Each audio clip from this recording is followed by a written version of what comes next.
Hey everybody, it's your old pal Chuck, and I am back with another review. And today, continuing our look at the Wave 1 G.I. Joe Classified series, this is the Field Commander of G.I. Joe, Duke, a polarizing character over the years. Duke is a lot like Licorice. If you like Licorice, you really like Licorice, but if you don't like Licorice, you utterly despise it. So, yeah, people either like Duke or really like Duke, or they hate Duke. I have always found Duke to be one of my favorite characters. As growing up watching the G.I. Joe cartoon, not reading the comics, I always saw Duke as the leader of G.I. Joe, and I have no problem with that. I will pause now as the two or three of you who are actually going to watch this review leave and go on your merry way. I picked this figure up from Amazon.com, where it is available right now. Well, I'm sure most of you probably got yours off of eBay from the scalpers who got early cases even before Destro was revealed. We will not be taking a look at the box in this review or any review going forward because since the last review, the website gijoe.com has gone live where they do a beautiful explanation of all the markings on the box and the rank and detailing, none of which I remember could follow because it's all like color coordinated, like line here means one thing, two lines means one thing, but if the one line's turned on, just go to the website, you'll get nice bios and what have you. Welcome to G.I. Joe in the 21st century. So we'll pause right now and come back and take a look at Duke's accessories.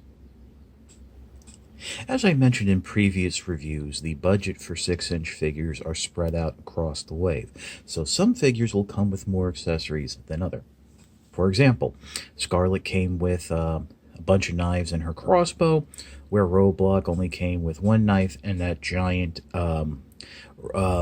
50 caliber style railgun. Duke falls somewhere in like a little more on the more accessory side, as he comes with first this very nice rifle, which I think is a nice update to the standard XMLR, MNOPQR, the laser rifle that was very popular in the G.I. Joe cartoon. And a little bit of trivia, one of the figures to actually come with that proper rifle was Snow Job. Most of them actually came with more real-world military-type weapons. As you can see, unfortunately, I don't know if it was from the heat or the way it was packaged, but the barrel is slightly warped. That's a little depressing, but if you've collected Marvel Legends and have ever bought a Punisher figure, you know that these guns are made very soft and cheaply, and they do tend to warp. There's, of course, many ways to straighten it out, but I don't do that. Next, he comes with this very nice, futuristic-looking laser pistol. Just as an aside, I know Hasbro had started with the Marvel Legend figures, dipping into Nerf tooling and using some designs from Nerf to base their weapons on. And I do think they're doing it here. This little basic pistol design, there was from their Zombie Strike Nerf line, there was one that looked like this that was a dart shooter, so it's quite possible. Next, we have a pair of binoculars, and the original Duke figure actually did come with binoculars. And believe it or not, you can hold this to its eye. And it is storable on the belt. I will show you that in just a minute. But it is quite nice. Now, I think you actually put it towards one eye like this, and then it looks out like this. It's like a rangefinder type of, really high-end binocular. And then finally, we come to my least favorite accessory, unfortunately, and that's the backpack. While it's very nice, it's made with a very soft and cheap rubber, and especially here on the peg. And let me just tell you, this does like to fall off, especially when you're maneuvering and playing with the figure. The shovel isn't removable, none of the canteens are removable, which, to be honest, I'm kind of glad about, because back in the day for the 25th line, they did actually sometimes make backpacks with removable accessories, and more often than not, they fell off, and it really wasn't accessories you were going to use. So, that's it for the accessories. We will pause, and we'll come back and take a look at Duke. Okay, so before we get into really the detailings of Duke, let me just show you how these the pistol and the binocular rangefinders can store on him. There is a little hole here on his belt that you can just peg that into, and it really does stay. It actually stays better than the backpack. And then of course there's a holster here on the side, so that just slides in there. And of course there's a backpack hole right there. This little belt does move, and that's part of the problem. That'll sometimes just knock off the backpack, but if you just know to hold the backpack or take it off, pose the figure, and then carry on, you'll be fine. The head sculpt is nice. This is clearly a new interpretation of Duke. I would say a younger Duke. He's still a first sergeant, but, you know, a little newer to the ranks. Like Roadblock, there's a, you have the hinge joint here in the neck, but you also, in the head, but you also have a joint here in the neck. So there is a lot of movement that you can get out of Duke and its head, which is very nice. This is something that they just started doing on Marvel Legends, so it's nice to see that they're using the newest technology possible to make these figures. Duke does have armpit joints. They're very stiff and don't move as much at all. I do like that it's the khaki shirt with the sleeves rolled up with a little extra coloring here in the shoulder, but you do have the universal joint in the shoulder, bicep swivel, double jointed elbows, wrist swivel, but unfortunately on my figure, this wrist hinge is frozen. I know there's different ways to fix it. Unfortunately, on a $20 figure, I really don't think that should happen. But here you can see on this arm, the armpit joint moves a little bit better. But it's the same articulation on both sides. And really, that sash doesn't get too much in the way.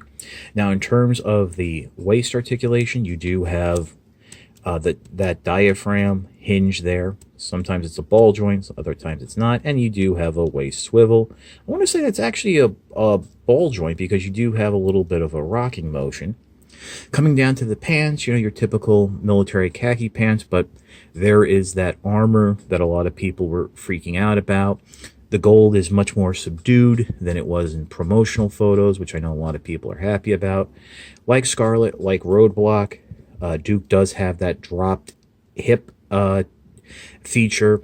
Really, it actually, on Duke, it kind of moves on its own when you need it. So that's kind of cool that you don't have to, think about it. But universal joint in the hip, double jointed knees right there.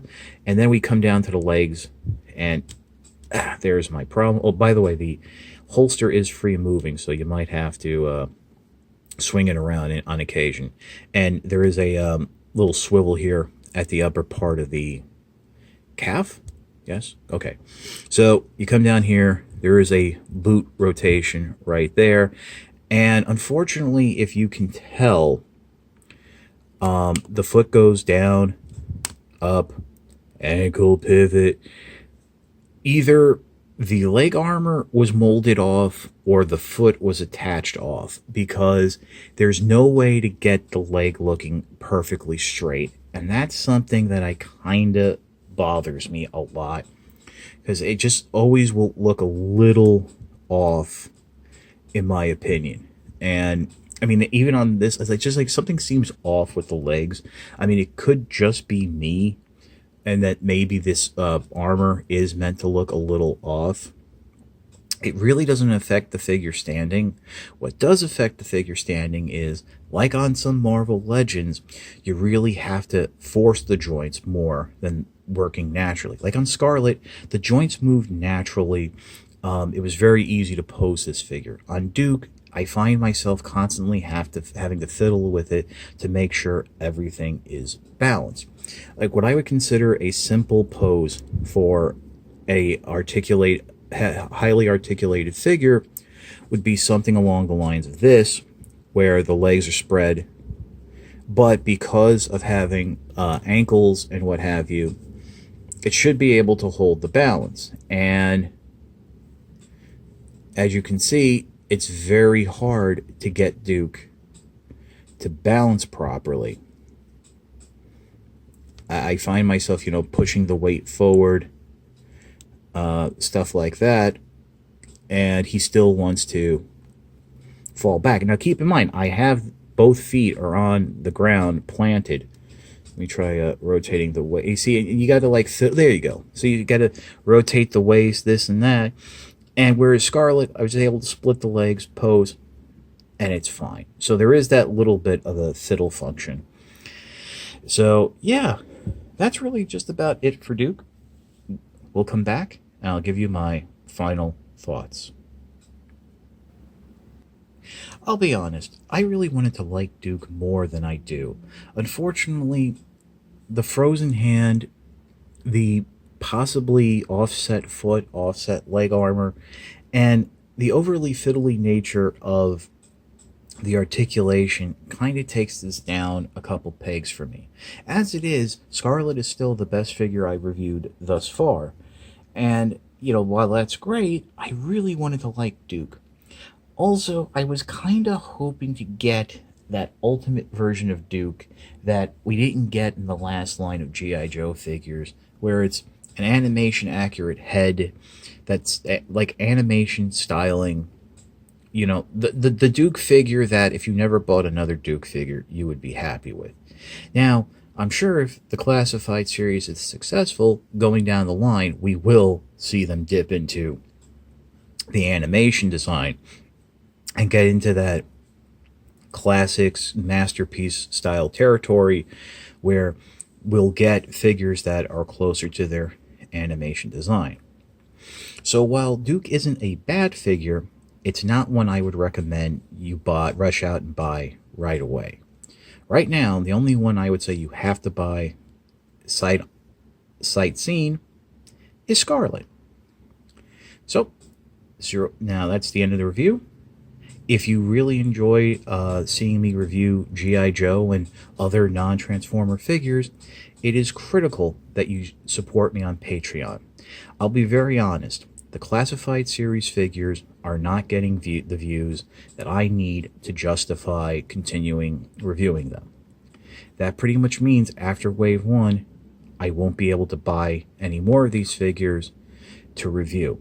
I'd have to wait for clearance or sales to get them at a lower price point off of Amazon or other retailers to offset the cost, if I buy them at all. There's a link in the description below to my Patreon page, as well as a little card here. All I ask is $1 a month. No tiers, no special promotions, no frills. Just supporting the channel and helping me bring you more figures that you might want to see, and helping me do it in a timely fashion. I know part of the problem is these figures got out into the hands of scalpers and some collectors much earlier than they were initially intentioned. Heck, that exclusive Snake Eyes figure somehow leaked out and it's not supposed to ship until August. And basically, I think it went directly into the hands of scalpers because all I see on eBay are people wanting like $200 for it. So yeah, $1 a month if you can would really help. If not, share these videos around. I really need them to do a lot better in the views to justify continuing these type of reviews. Or, I'll have to just stick with Transformers, which, is fine. But sometimes you want to switch up your chocolate rocky road to maybe some vanilla cookies and cream. See what I'm saying? This is your old pal Chuck for Duke. We will see you next time.